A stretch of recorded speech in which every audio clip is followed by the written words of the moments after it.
What happens when a billionaire CEO, feared for his cold perfection, discovers that the one person he has overlooked for years is the very woman who can shake the foundation of his empire and his heart? Grace Whitman was the kind of woman no one noticed. She kept schedules tight, crises invisible, and her own dreams buried beneath duty. To her boss, Asher Caldwell, the man who built Caldwell Aerospace into a global giant, she was ordinary, replaceable, nothing more than a shadow in his spotless world. But storms, both in the sky and in the soul, have a way of revealing truths. One night in Montana, during a blizzard that brought the company to its knees, Grace stepped forward, not as a secretary, but as a leader. And nothing, for her or for Asher, would ever be the same again. Will respect be enough to heal years of being unseen? Can love grow where invisibility once reigned? And what does it take for a woman to finally be seen at last? If these questions stir something in you, stay with us. Don't forget to like, share, and subscribe to Shining Stories. And let's begin this unforgettable journey. A woman could run an entire executive floor, and still, no one would remember her name. In the soft drizzle of a Seattle morning, Grace Whitman stepped into the glass tower of Caldwell Aerospace before the city itself had even stirred. The streets outside glistened under the mist. Headlights from early commuters smeared across the wet pavement, and neon signs flickered against the gray sky. Grace's shoes made little sound as she crossed the marble lobby, badge in hand. The security guard nodded politely, though he could not have said when she last spoke more than a greeting. By the time the building began to wake, Grace would already be on the 52nd floor, everything set in perfect order, as if it had arranged itself. It had not, of course. It was her. Grace was 36, with hair she kept pulled back in a plain knot that revealed nothing of its softness. Her wardrobe was a quiet parade of navy, gray, and beige. She moved with purpose, though never with show. Each day followed a rhythm she had perfected over years, emails sorted, conference rooms prepared, documents printed, schedules balanced to the minute. She served the needs of others so seamlessly that people forgot there had been any work at all. Seattle itself seemed to conspire in her invisibility. The fog that rolled off the sound in the early hours softened the skyline, blurred the lights of skyscrapers, and dimmed the outlines of faces in the glass. Grace had grown accustomed to being another shadow in a city of many. The elevator doors opened with a hush, and she stepped into the executive floor. The corridor gleamed under recessed lighting, lined with floor-to-ceiling windows. Outside, the city stretched gray and infinite. Inside, the world belonged to Asher Caldwell. At 45, Asher had built Caldwell Aerospace into one of the nation's most formidable companies. Satellites, propulsion systems, defense contracts. He had touched them all and turned each into a story of precision and profit. To work for him was to enter the orbit of a man who valued time above air. He demanded punctuality, clarity, and control. He hated wasted motion, unnecessary chatter, anything that broke his rhythm. Grace knew this rhythm by heart. She knew he would arrive exactly at 7:55, coat draped over his arm, phone pressed to his ear.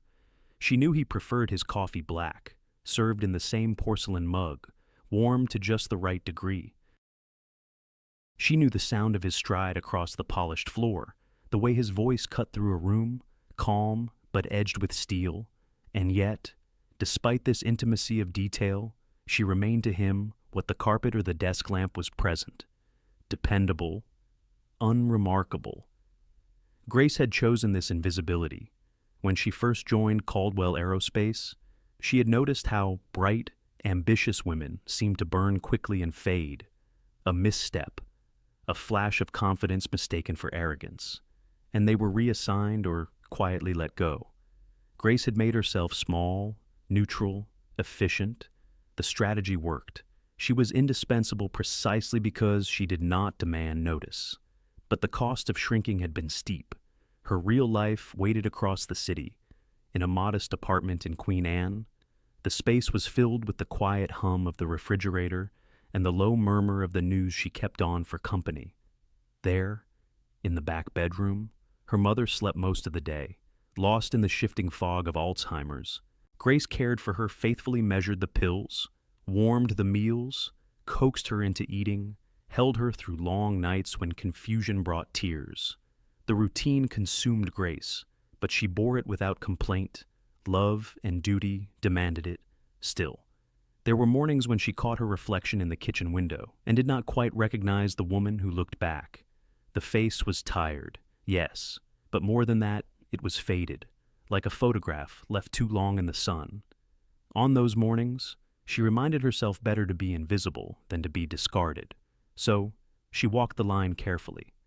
At the office, she was a ghost with perfect timing. At home, she was a caretaker who could not falter. Somewhere between, the Grace who once dreamed of more had gone silent. Yet silence has its weight. On this particular morning, as she arranged folders on the polished table of the executive conference room, a strange thought brushed against her mind.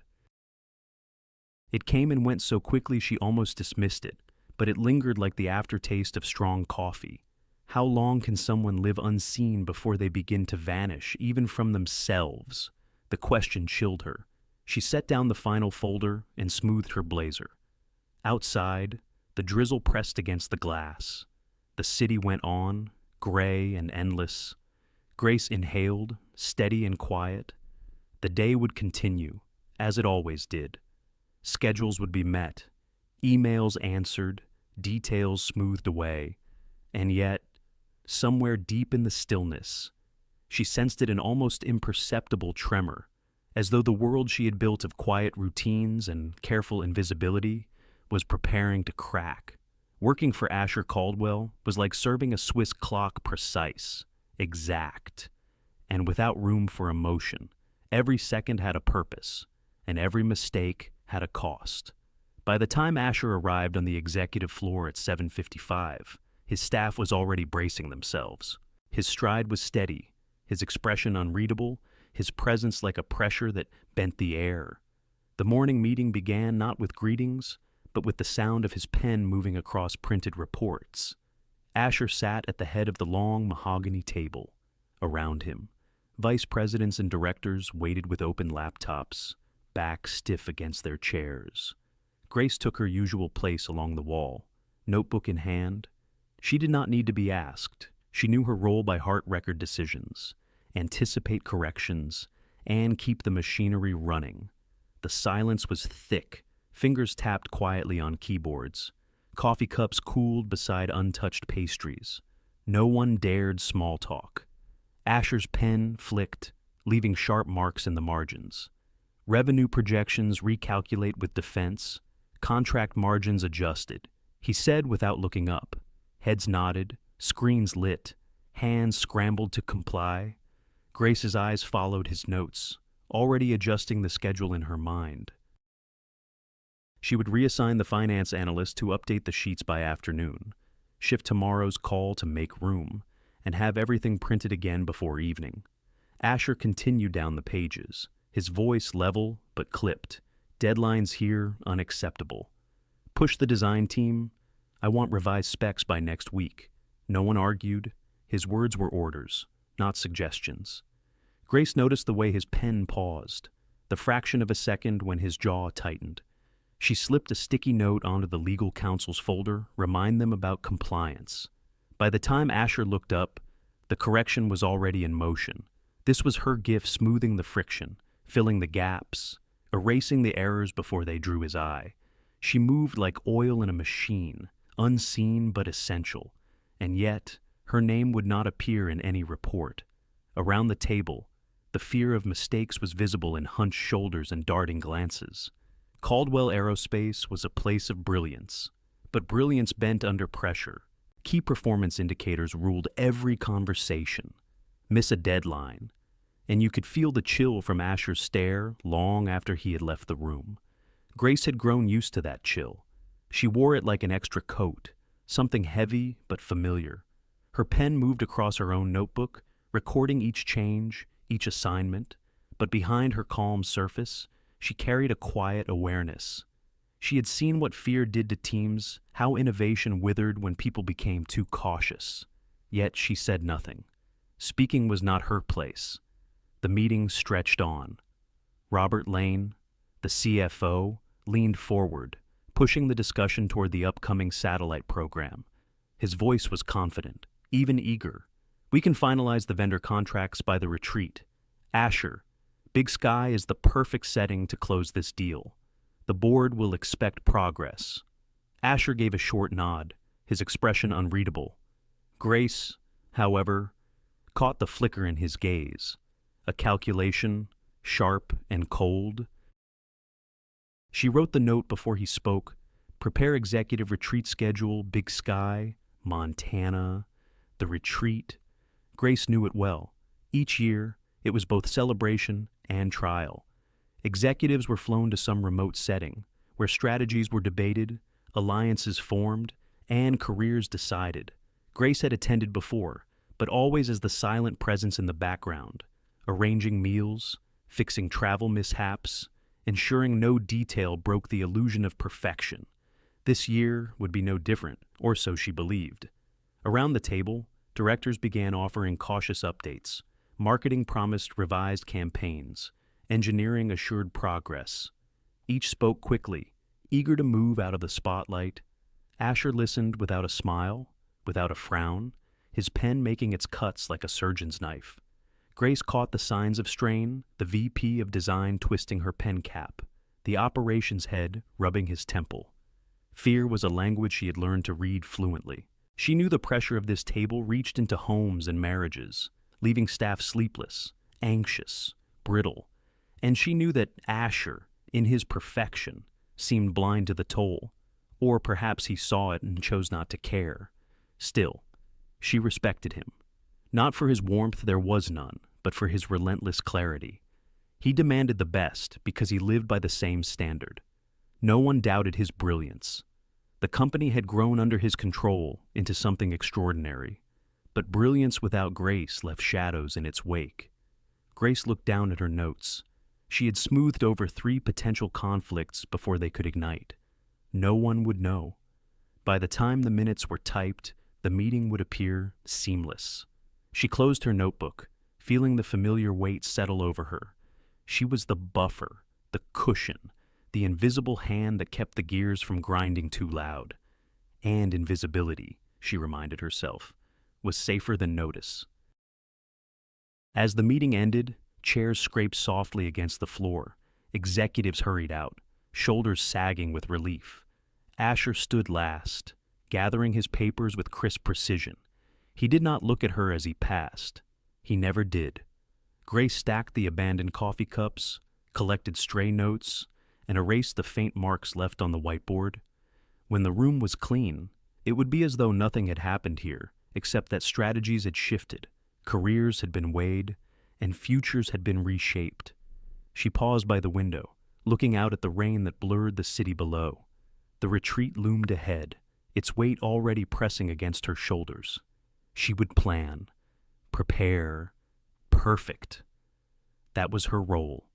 And yet, deep down, a whisper stirred again. Perfection cracks. All it takes is one careless word. There are words not meant for our ears. Yet once heard, they cling to the heart like a cold needle. The meeting had ended, the room cleared. Grace moved quietly through the conference hall, gathering scattered papers, stacking half-empty cups. Outside, the Seattle rain tapped against the glass, a soft percussion in the silence left behind. She was almost finished when voices drifted in from the corridor. It was Asher's voice, low, controlled, carrying that familiar steel. Beside it, she recognized the more relaxed tone of Robert Lane, the CFO. She froze, half hidden behind the tall potted plant near the door. She had no intention of listening, but the words came anyway. "I don't know how you do it," Robert said with a chuckle. "Most men would go crazy with a secretary that plain. Doesn't it drag on you?" Grace felt her chest tighten, her fingers stiff around the papers in her hand. Asher's reply came without pause, precise as always. "That's exactly why it works. No distractions, no complications. She's ordinary, replaceable, efficient. That's all I need. The words hit harder than she could have imagined. They landed with the weight of dismissal, stripping away not just her work, but her worth. Ordinary, replaceable. She stood motionless, the blood rushing in her ears, the syllables echoing through her chest. She had known she was invisible to him, of course. She had told herself that invisibility was her shield, her chosen armor. But to hear it spoken aloud, reduced to a convenience, cut her deeper than she could have prepared for. The two men walked past the doorway, their conversation fading. Grace did not move until the sound of their steps dissolved into silence. Only then did she lower her eyes, realizing her hand was trembling so badly that the papers shook. She pressed them flat against the table, willing herself steady, but steadiness was gone. She gathered the last of her things, her face composed as always, and left the building. No one noticed the slight stiffness in her stride, the way her lips pressed thin. No one saw her bite the inside of her cheek to keep from breaking down before she reached the street. That night, her apartment felt smaller than ever. The kitchen light buzzed faintly above the worn counter as she stood with her hands braced against it. Her mother's soft murmurs drifted from the back bedroom, half-formed words from a memory that no longer connected. Grace pulled a pot from the cupboard, filled it with water, and set it on the stove. Her motions were automatic: pasta in the pot, sauce reheated from a jar, salad made from the last of the lettuce. She ate alone at the small table by the window. The city lights blurred through the glass, but the words would not leave her. Ordinary, replaceable. Her fork hovered, then lowered. Her appetite was gone. She leaned back in her chair, staring at the chipped paint on the ceiling. Memories stirred of a time when she had not been so small, so careful. She had once been offered a full scholarship, a chance to study business at a prestigious school out east. She had dreamed of working in international strategy, of traveling, of building something of her own. But the diagnosis had come for her mother, and dreams had folded like paper under water. She remembered the phone call, the doctor's steady voice. She remembered packing her suitcase back into the closet. The scholarship letter went into a drawer, where it still lay, brittle and yellowing. Grace had told herself she was strong for choosing family, strong for staying. She had told herself that safety mattered more than recognition, that to survive in a place like Caldwell Aerospace, invisibility was wisdom. But tonight, the lie unraveled. She walked into the bathroom and caught her reflection in the mirror. The face that looked back was pale, tired, almost ghostly. Was this all she was? A function? A shadow? An efficient machine? Her hands gripped the sink. She whispered into the silence, barely daring the words, "No more." The sound startled her, as though it came from someone else. But it was hers. She straightened, pulled her hair loose from its knot. It tumbled in dark waves past her shoulders. She had nearly forgotten the softness of it. She studied the woman in the mirror, hidden, but still there. In the kitchen, the clock ticked past midnight. Grace sat down with a notebook, its pages empty. She opened it to the first line and wrote, "In careful letters, I will not stay invisible." The sentence looked fragile on the page, but it glowed with something fierce. She traced the words with her fingertip, whispering them again. "I will not stay invisible." Her mother stirred in the next room, calling her name in a half-dream. Grace rose, tended to her, smoothed the blanket, pressed a kiss to her forehead. When she returned, the notebook still lay open on the table, waiting. She placed her hand on it, as if sealing a promise. The world would not change overnight. Asher Caldwell would not suddenly see her for who she was. But something had shifted inside her.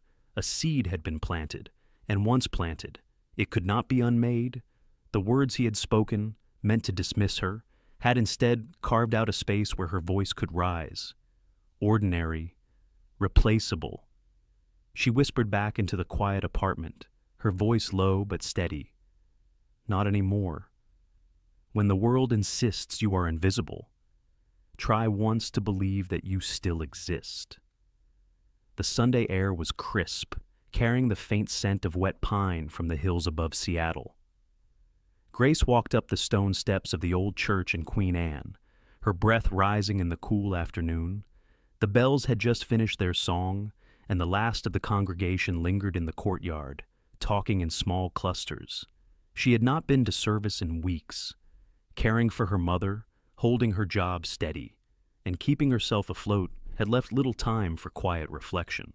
But something inside her had pulled her here today, perhaps the need for stillness, or perhaps the need to feel that she belonged to something more than the narrow corridors of office and apartment. Inside, the church was warm with candlelight. Stained glass windows softened the winter sun into pools of color across the pews. Grace slid into a seat near the back, letting the hymn rise around her. She did not sing, but the sound of voices weaving together brought a surprising ache to her chest. After the service, she lingered, moving slowly down the aisle. That was when she heard a voice she recognized, bright with memory. Grace Whitman. "Is that really you?" She turned. Evelyn Parker stood a few rows away, wrapped in a wool coat the color of wine. Her smile was warm, her eyes full of familiarity. They had known each other in college, before Grace's life had shifted course. Evelyn had gone on to a career in nonprofit work, traveling widely, speaking with conviction about causes she believed in. Grace had once been like her, full of plans, eager for possibility. They embraced, the years melting for a moment. "It's been forever," Evelyn said. "How are you?" "Really?" The question cut through Grace's practiced answers. She could have said fine. She could have smiled and deflected. But Evelyn's gaze was steady, kind. "I'm managing," Grace admitted softly. "Work, my mom, you know?" Evelyn nodded, her expression gentle but unyielding. "Managing isn't living, Grace." The words sank deep, more truth than comfort. Evelyn touched her arm. "I remember the way you used to talk about what you wanted. You haven't disappeared. You're still here." That night, Grace sat at her small kitchen table, a notebook open before her. The apartment was quiet except for the hum of the heater and her mother's rhythmic breathing from the next room. She held her pen for a long time before pressing it to the page. At the top, she wrote map. "Back to myself." The words looked strange but strong. She drew a small box underneath and began to list, slowly, carefully. Walk 30 minutes each evening. Add more greens, less coffee. Sleep at least 6 hours, even if chores wait. Update wardrobe 1 piece at a time, something that feels alive. Sign up for short course in aerospace supply chain. Or dawzid za kurs tam bat. Practice speaking up once a week, even if it's small. The list was modest, but it felt like a lifeline. Not a revolution, but a return.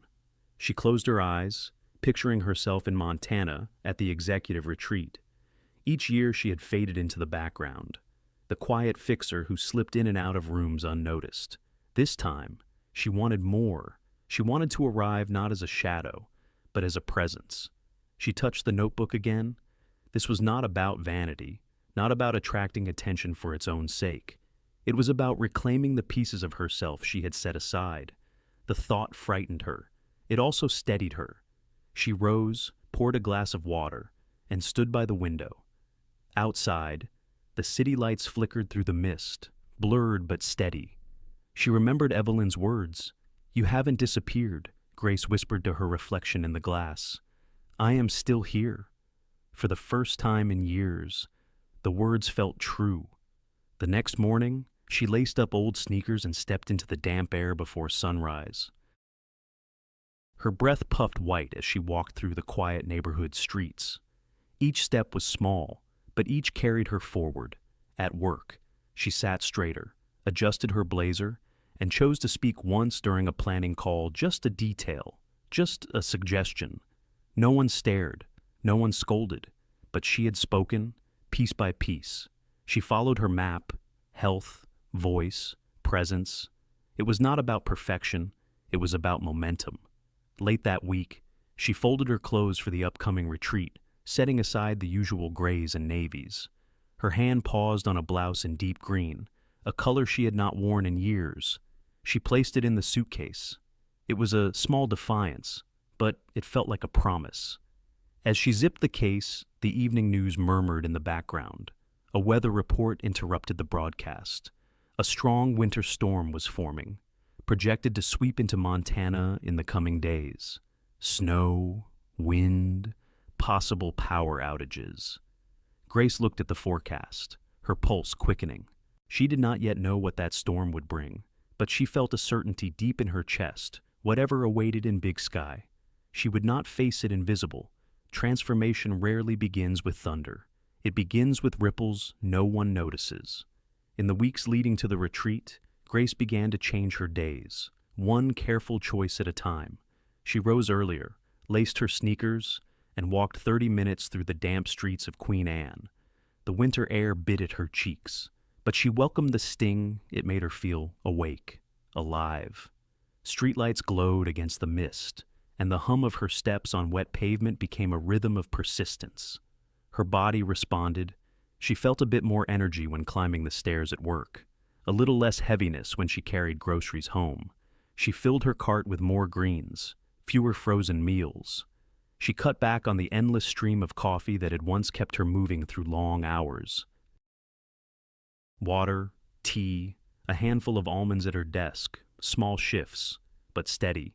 At night, she tried to sleep earlier. Not every night was successful. Her mother's restlessness sometimes stretched the hours thin, but Grace set her phone aside sooner, dimmed the lights, and allowed herself the mercy of rest. Even 4 hours felt stronger when she chose it intentionally. She stood before her closet one Saturday morning, sliding hangers across the rod. For years, she had reached for the same muted colors, clothes designed to disappear in a crowd. Now she paused, fingers brushing over a blouse in a soft plum shade. She had almost forgotten she owned it. She tried it on, smoothing the fabric over her shoulders. The mirror showed a woman not louder, not transformed, but present. She left it out, ready for Monday. At the office, the ripples extended into her work. She began shifting her methods, moving away from the hurried reliance on spoken instructions. She created checklists for each department's needs, anticipating patterns that usually tripped them up. She standardized meeting notes, clear and precise, so no one could claim confusion. She set reminders for executives, disguised as friendly nudges. That saved them from Asher's icy corrections. Most importantly, she prepared contingency plans for the retreat. Grace had learned the cost of chaos in unfamiliar settings. She drafted emergency contact lists, arranged backup transportation, and ensured medical kits were updated. She checked weather forecasts daily, noting with quiet concern the storm patterns forming across the Rockies. In the executive suite, Asher moved through his days as always. His focus was sharp, his tone clipped, his expectations exact. He noticed that things seemed smoother lately. Deadlines met without panic, meetings flowing without stumbles, reports arriving complete and accurate. He said nothing of it. To him, efficiency was the natural state of things. If the gears turned more quietly, it was because they were finally aligned. Grace listened to his instructions, adjusted the plans, and kept her expression calm. Inside, she knew the difference. She felt the rhythm of her own work shifting, no longer reactive but proactive, no longer purely survival but a quiet assertion.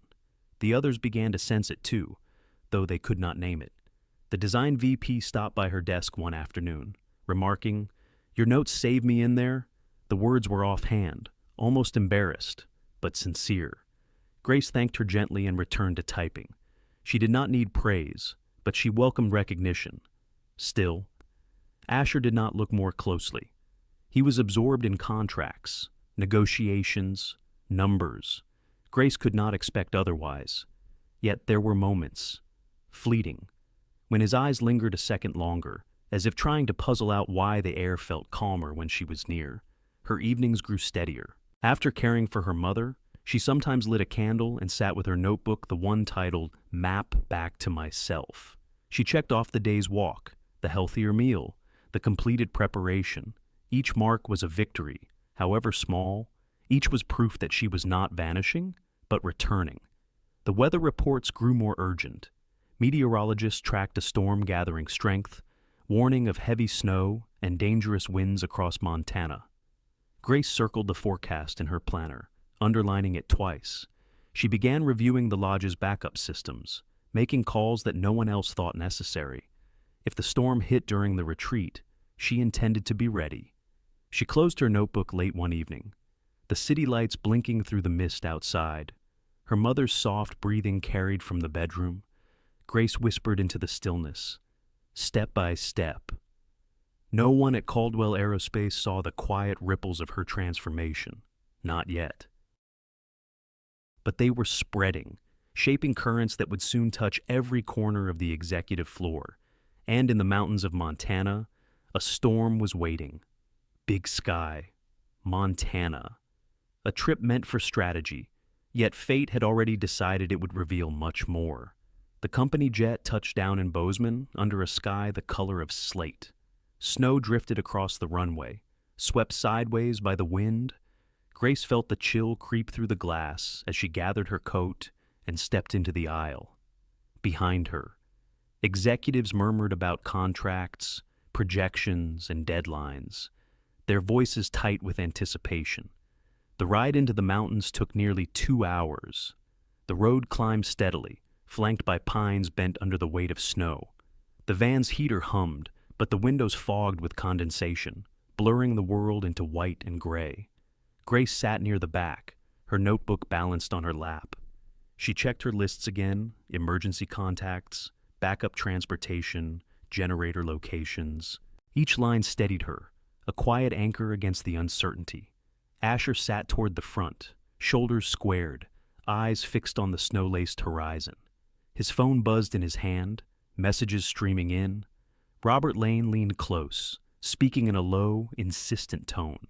Even from a distance, Grace could hear the CFO's words, timelines, board approval, close the deal. Asher gave curt replies, never lifting his gaze from the road ahead. The lodge appeared at last, its wooden frame rising against the white slope. Smoke curled from the stone chimney, carrying the scent of burning pine into the frozen air.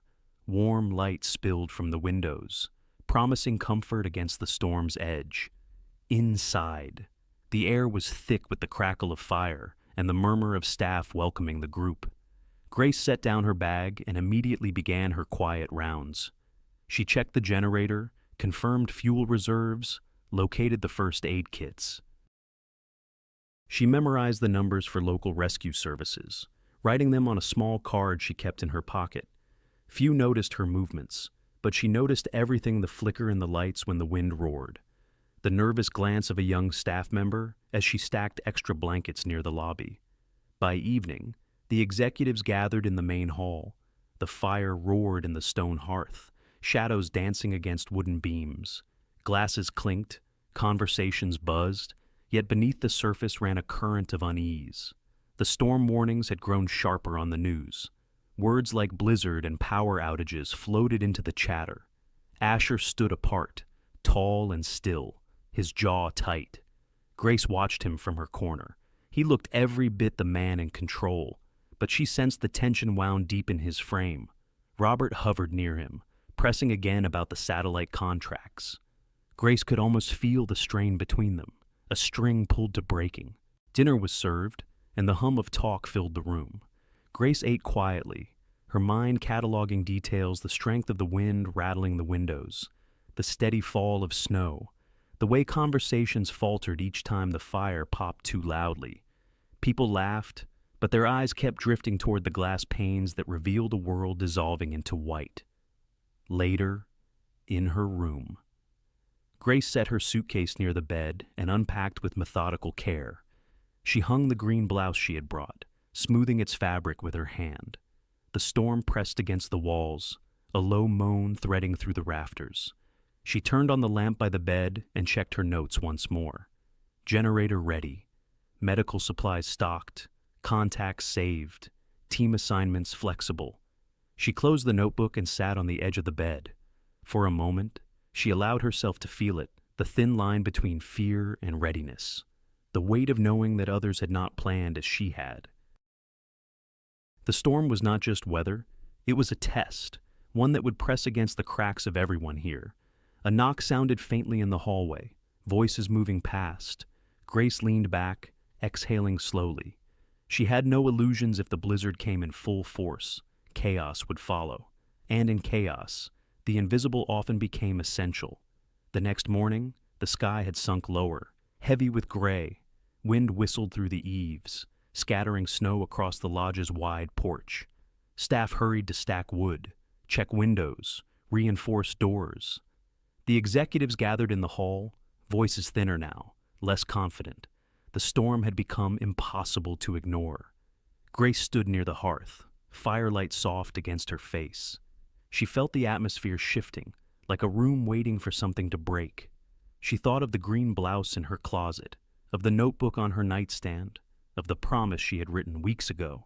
By afternoon, the weather reports confirmed it. The blizzard would strike that very night, the night of the opening gala. Conversations faltered when the announcement spread. Forks clinked against plates, glasses paused mid-air. Some tried to laugh it off, but others exchanged uneasy looks. The weight of the storm pressed on every chest. Grace felt her pulse quicken, not with dread, but with a strange clarity. The night ahead would not be simple.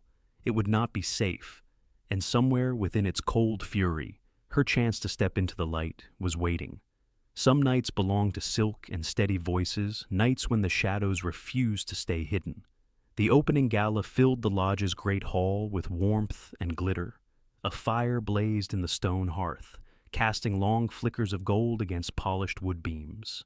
Tables were dressed in linen, crystal glasses catching the light. Outside, the storm gathered strength, pressing its breath against the windows. But inside, music played softly and laughter tried to rise above unease. Grace stood in her room a long time before descending. The green blouse hung ready, paired with a skirt of simple elegance. She had let her hair fall in waves over her shoulders, a choice that felt both daring and natural. A touch of color warmed her cheeks, and a necklace, long forgotten in a drawer, rested at her collarbone. When she entered the hall, heads turned, not all at once, but in waves, as though the room were adjusting its sight. Those who had always passed her by now paused, eyes narrowing, recognition dawning. She walked with quiet assurance, not seeking attention, but not avoiding it either. Her steps carried her to the bar, where she asked softly for a glass of wine. The bartender smiled as though she were someone new, yet she had been here all along. Conversations shifted. Is she new? Someone whispered, "She looks familiar." Another replied. Recognition dawned slowly, like light spreading across water. Grace did not flinch under it. She lifted her glass, sipped, and turned to join a circle of executives discussing logistics for the satellite program. When she spoke, her voice was calm, measured, certain. "The supply chain bottlenecks won't resolve on their own," she said. "With current weather patterns, launch windows are at risk. If we secure alternate routes through Denver now, we'll protect the timeline." The men in the circle stilled, then leaned in. She spoke without notes, drawing from years of quiet observation. Knowledge gathered in silence. Her tone carried no arrogance, only clarity. It was enough to command attention. One director nodded. "That's a solid point." Another asked, "Why wasn't this flagged earlier?" Grace met his gaze evenly. It was visible to anyone looking closely. The words held no malice, only truth, but they landed with weight. The group fell quiet, realizing that the woman they had dismissed as background had been watching, learning, understanding more than they had allowed themselves to see. From across the room, Asher noticed. He had been in the middle of a conversation with Robert Lane, yet something drew his eyes to the bar. For the first time in years, his attention lingered. Grace Whitman, his assistant. His shadow stood with her chin lifted, her words steady. Executives listening intently. Something in him faltered. He had always prided himself on perception, on seeing through to the core of things. Yet here was proof that he had missed something extraordinary. standing beside him all these years. He watched the way she carried herself, unhurried yet deliberate, a presence that steadied those around her. He saw how her eyes met others directly, not with defiance but with assurance. It was leadership, quiet and undeniable. The shift spread through the room like a current. Colleagues who had overlooked her now angled toward her, eager to include her in conversation. She laughed softly at a remark, her voice warm, her gestures graceful. The shadow had stepped into light, and the light suited her. Grace felt it too. She felt the weight of eyes, but instead of shrinking, she stood taller. She had not come to perform, only to exist fully. Yet in that simple choice, everything changed. The evening stretched on. Snow thickened outside, plastering itself against the windows, dimming the lanterns on the porch. The wind whistled, sharp and restless. Inside, however, the energy grew brighter, anchored by the quiet revelation in their midst. Asher's conversation with Robert drifted, his focus shattered. He could not stop watching her. He remembered the words he had spoken not long ago, ordinary, replaceable, and they burned with shame. How blind he had been. Grace did not glance toward him. She did not need to. Her presence filled the room on its own. By the time dessert was served, the storm had begun to howl in earnest. Lights flickered once, twice, pulling nervous laughter from the crowd. Grace's eyes lifted to the ceiling, noting the tremor in the chandelier. She set her glass down, steady, unafraid. The night was far from over. The storm would test them all before dawn, and Grace, no longer hidden, would be ready to stand in its path. The night the power failed was the night the old order crumbled, and a woman stood up. Snow had been falling all evening, pressing thick against the lodge windows. The storm roared like a restless beast circling its prey. Guests laughed nervously as lights flickered. Then, without warning, the chandeliers dimmed to black. The great hall fell silent. Only the wind's howl filled the space. Someone dropped a glass. It shattered sharp against stone. For a moment, no one moved. Then voices rose, questions, complaints, fear. The staff hurried with flashlights, guiding people toward candles. Phones showed faint bars of signal, then none at all. The road out was already buried in drifts. The storm had locked them in. Grace felt her pulse quicken, but not with panic. She reached into her bag and pulled out a small flashlight. The beam cut steady through the dark. She moved toward the staff, speaking low, calm, giving direction. Bring blankets here, secure the side doors, keep people close to the fire. Her tone carried enough certainty that they obeyed. Then a sound cleaved the chaos, a man's groan, low and pained. Grace turned. Chairman Harold Stone had collapsed near the head table. His hand clutched tight to his chest. Gasps rippled through the hall. Grace didn't hesitate. She dropped to her knees beside him, voice sharp now. Call for medical. Bring the first aid kit now. Her hands moved with practiced memory. Years ago, she had trained as an EMT before her life narrowed to caretaking. The knowledge rushed back like muscle memory. She loosened his collar, checked his breathing, spoke steady words to keep him conscious. Executives crowded close, but she barked, "Give him air! Step back!" They listened. Within minutes she had the kit open, nitroglycerin tablet under his tongue, oxygen mask secured from the emergency supply she had insisted on checking earlier. She directed 2 staffers to relay information to the dispatcher, though the signal wavered. Calm radiated from her, even as the storm rattled the walls. Asher stood frozen for a breath, watching. This was Grace, his ordinary, replaceable assistant, commanding a room full of powerful men without flinching. Her hands were steady, her eyes sharp, her voice a thread that pulled order from panic. Robert Lane, however, saw an opening. While murmurs still swirled, he drew Asher aside, papers already in hand. We can't wait any longer. The board expects signatures. Sign now, while everyone's distracted. It's the only way to keep momentum. The storm outside screamed. Inside, Asher felt the weight of chaos pressing in. He glanced at the document, his mind clouded.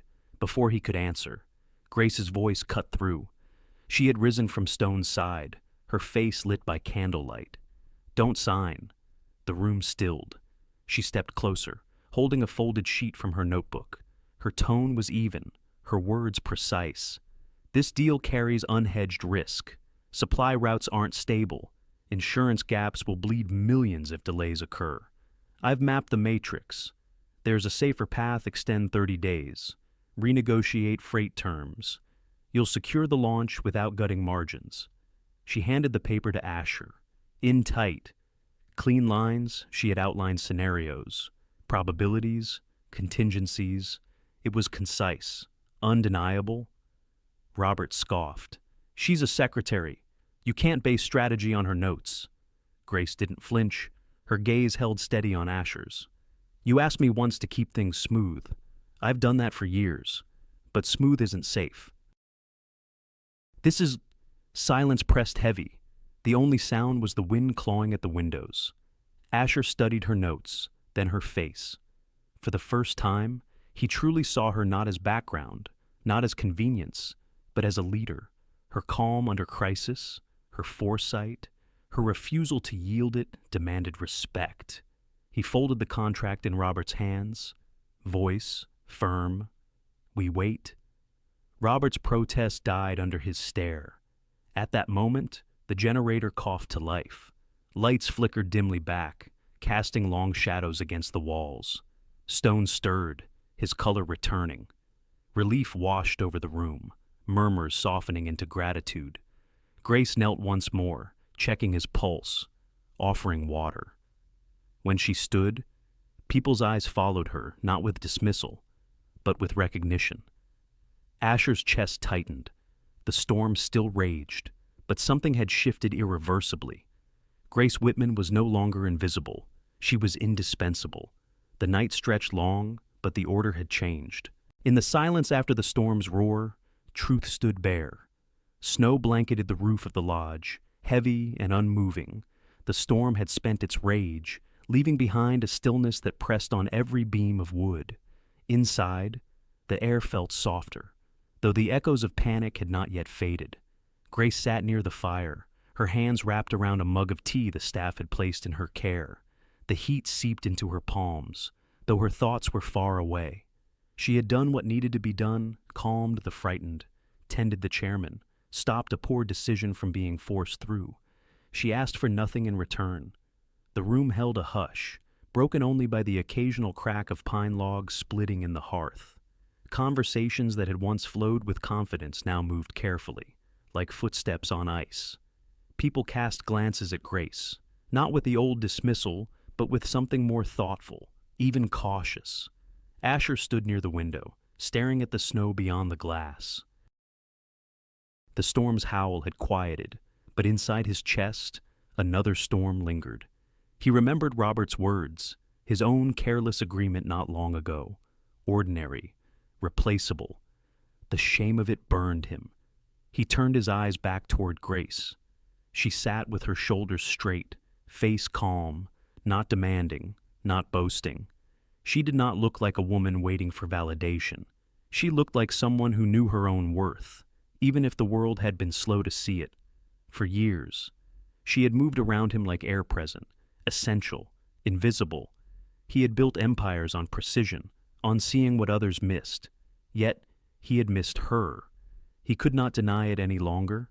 Later, as the group gathered to review the situation, Asher did something he had never done before. He looked directly at Grace. "What's your assessment?" The question hung in the air, startling more than one executive.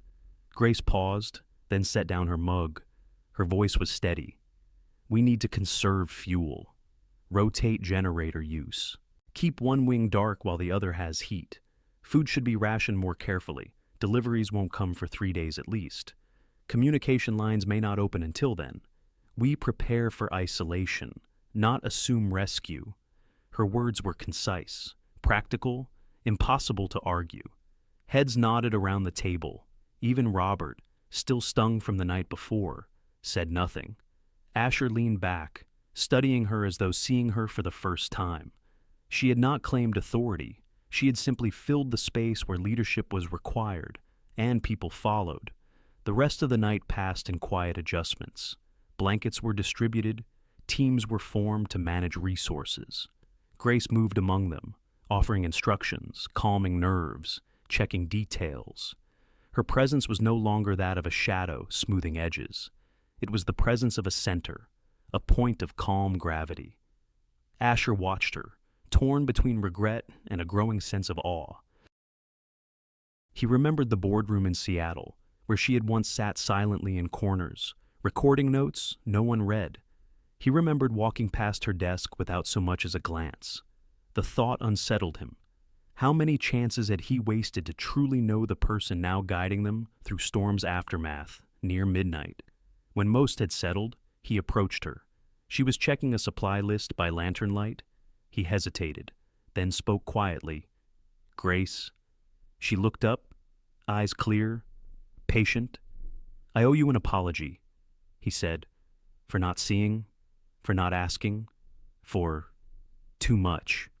She held his gaze a moment, then folded the paper in her hands. "You don't need to apologize. You just need to see, from now on." The words were not bitter.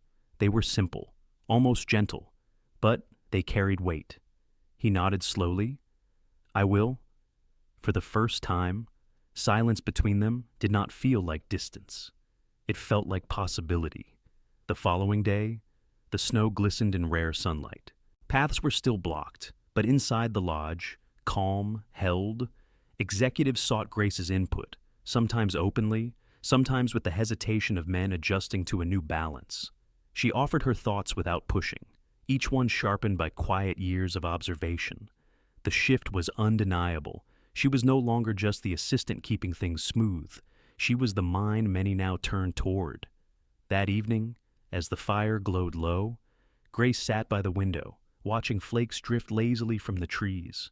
For the first time in a long time, she felt a different kind of safety, not just the safety of being unnoticed, but the safety of being seen and respected. Asher sat across the hall, speaking with a few directors. His tone was less clipped, less rigid.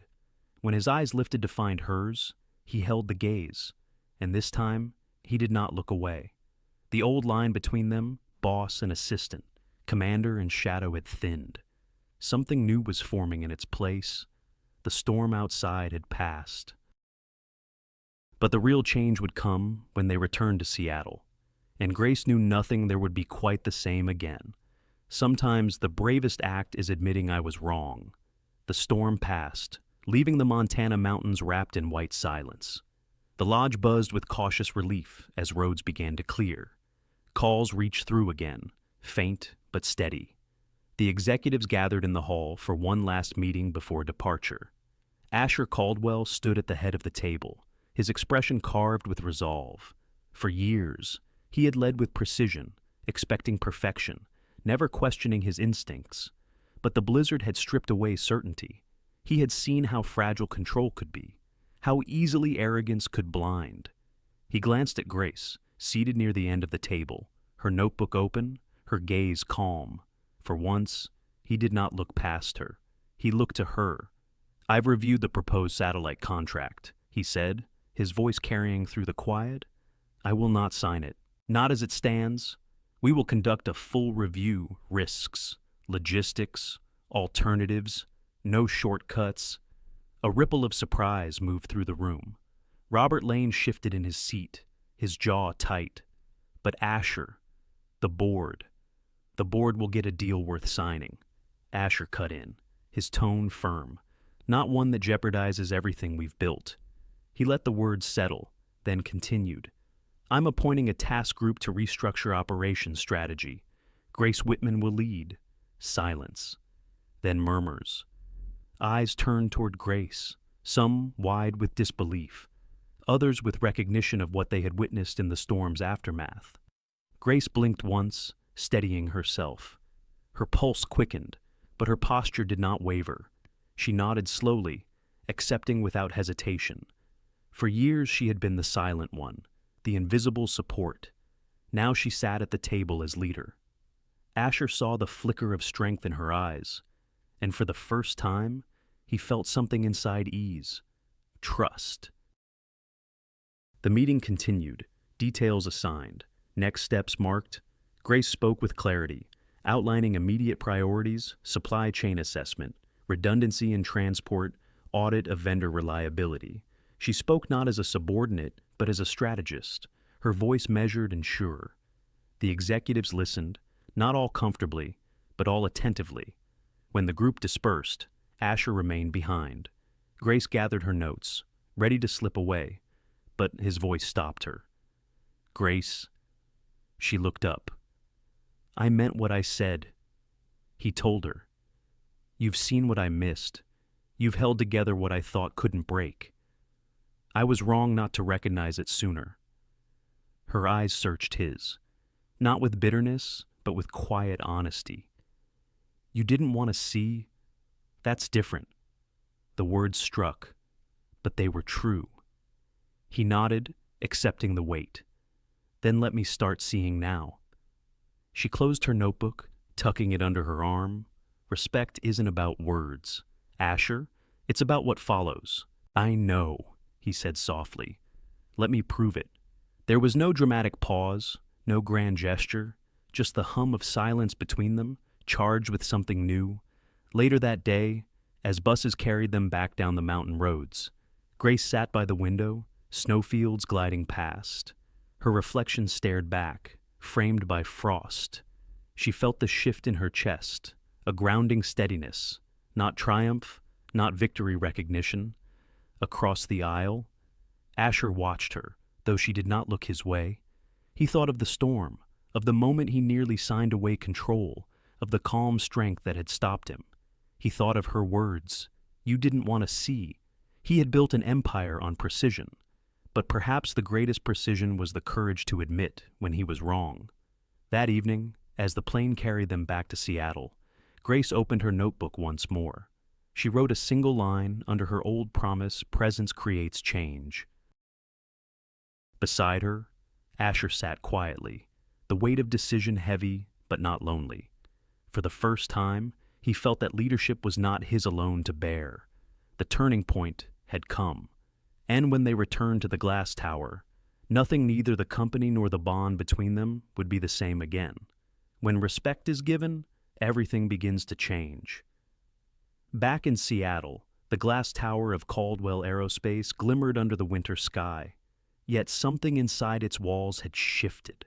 The storm in Montana had left its mark, not in broken beams or damaged wires, but in the unseen fabric of how people now looked at one another.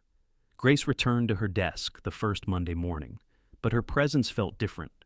Colleagues who once passed without notice now paused with nods, small greetings. A few stopped to thank her for her calm during the retreat, their voices carrying quiet sincerity. She responded with warmth, never boasting, only acknowledging. By midweek, she was ready to present the plan she had drafted on the flight home. She called it the Quiet Talent Initiative.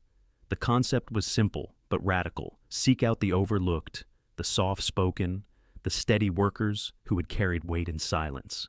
Provide them with mentorship, resources, and recognition.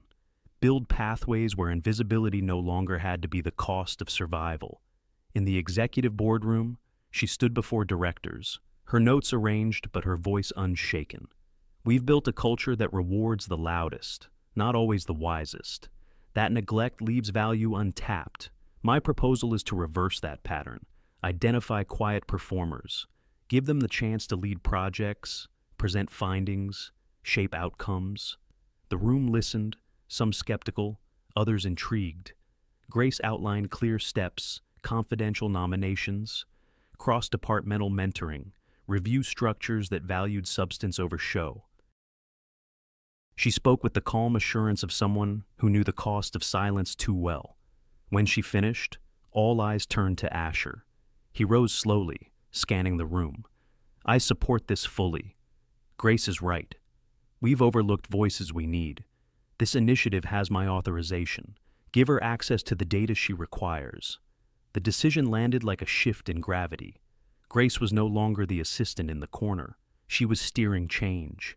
In the weeks that followed, the Quiet Talent Initiative began to unfold.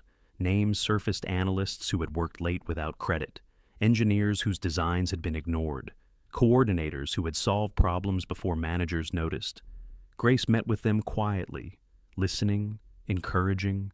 She gave them space to speak, and when they hesitated, she gave them patience.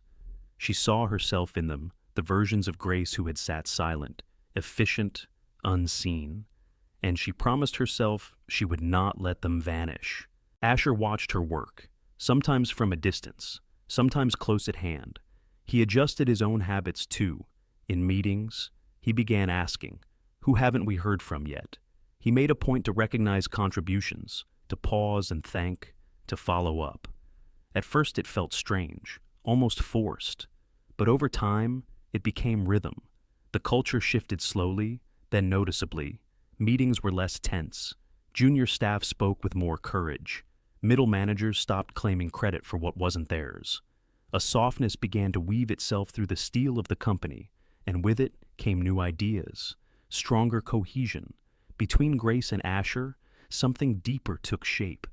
They spoke often, but always within the bounds of professionalism. He sought her opinion on strategies, not as courtesy, but as necessity. She answered with candor, unafraid to disagree. Their conversations carried weight, but also carried ease.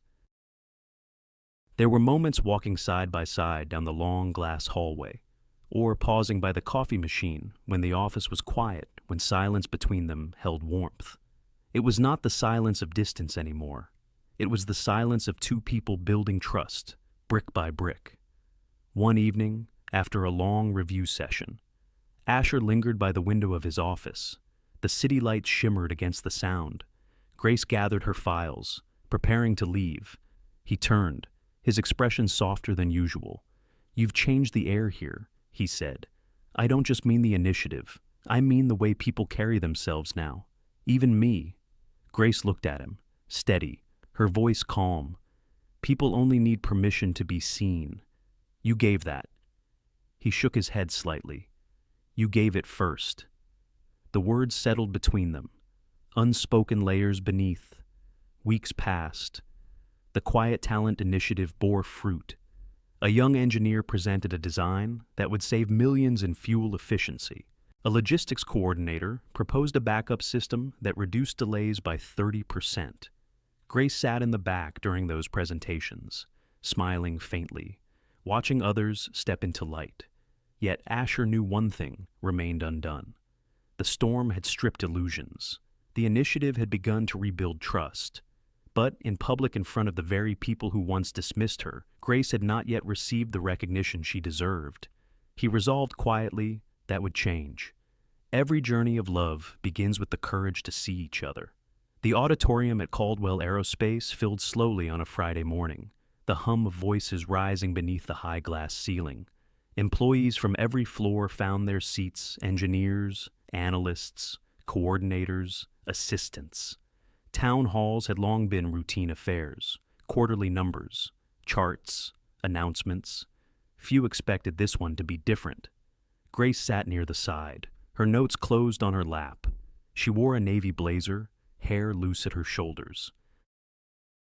Her pulse steadied with each breath, though she could feel the weight of anticipation pressing on her. When Asher Caldwell walked onto the stage, the room hushed. He stood tall as ever, but his expression carried something softer, less carved. He adjusted the microphone, scanning the faces before him. "I've stood here many times," he began, talking about contracts, markets, growth. "But today, I need to speak about something else, about people, about what I failed to see." The room shifted, uneasy. People glanced at one another. For years, Asher continued, "This company has been built on brilliance and effort. Yet we've too often rewarded only the loudest voices, the most visible. We overlooked those whose quiet strength kept us standing. I overlooked them. I overlooked her." He turned, and his eyes found Grace. Her breath caught. "I once called Grace Whitman ordinary, replaceable." His voice did not waver, but the weight in it was clear. "I could not have been more wrong. In Montana, during the blizzard, she held us together. She saw what I refused to see. She protected us from mistakes, from chaos, from ourselves, and in doing so, she showed me what leadership really is. The hall was silent, every gaze fixed on him. From this day, he said, we commit to a new culture, one that listens, recognizes, and responds, where quiet talent is not buried, but brought forward. He stepped aside, motioning toward her, and it begins with her. Effective immediately. Grace Whitman is promoted to Vice President of Strategic Operations. The room erupted. Applause broke like a wave, rising from every corner. Some stood, clapping with conviction. Grace sat frozen for a moment, heat flooding her face, her chest tightening. Slowly, she rose. The applause did not fade. She walked to the stage, each step echoing in her ears. When she reached him, Asher extended his hand. She took it, firm, steady. "Thank you," she said softly, though the microphone carried her voice. "This isn't about me alone. It's about every one of us who has ever worked quietly, waiting for a moment to be seen. Let's make sure no one else has to wait so long." The applause swelled again. In the months that followed, Grace led the restructuring of the satellite supply chain. Her strategies cut waste, secured alternate routes, and ensured launches met schedule.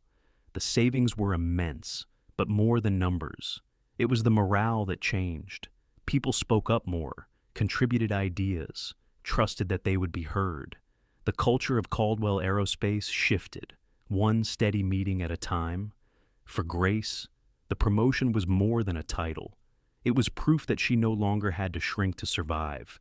She carried herself with quiet confidence, not seeking spotlight, but no longer avoiding it either. And through it all, Asher stood beside her, not as a master to a servant, but as a leader learning from a partner. Their bond deepened slowly, carefully.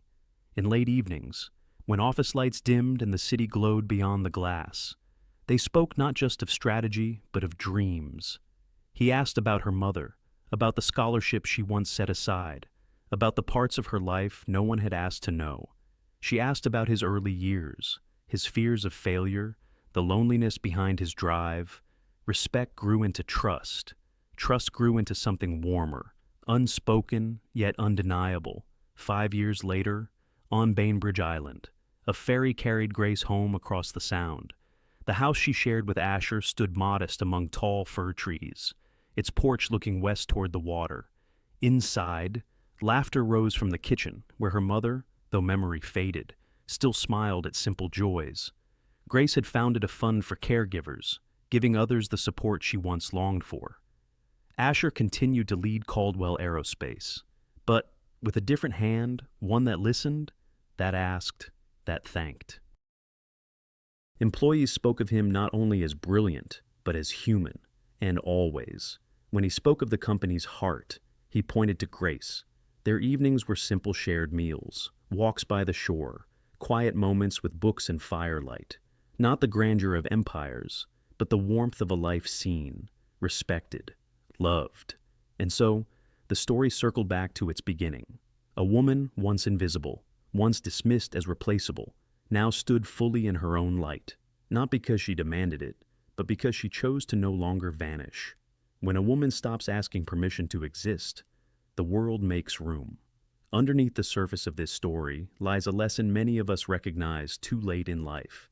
Being unseen can wound as deeply as harsh words. Grace's journey reminds us that invisibility is not destiny. It is often a choice we make to survive, but one we can also choose to outgrow. When she stepped into her own presence, she not only transformed how others viewed her, but how she viewed herself. For those of us who have ever felt overlooked, whether in family, career, or even in love, her story is a gentle call to stop shrinking. Respect, true respect, is built not on titles or applause, but on recognition, on listening, on valuing the quiet contributions that hold life together. And for leaders, Asher's transformation offers a reminder: power means little if it blinds us to the people right beside us. In our later years, perhaps the deepest joy is not in achieving more, but in finally being seen and in making sure others are seen too. The story whispers to us, it is never too late to step out of the shadows.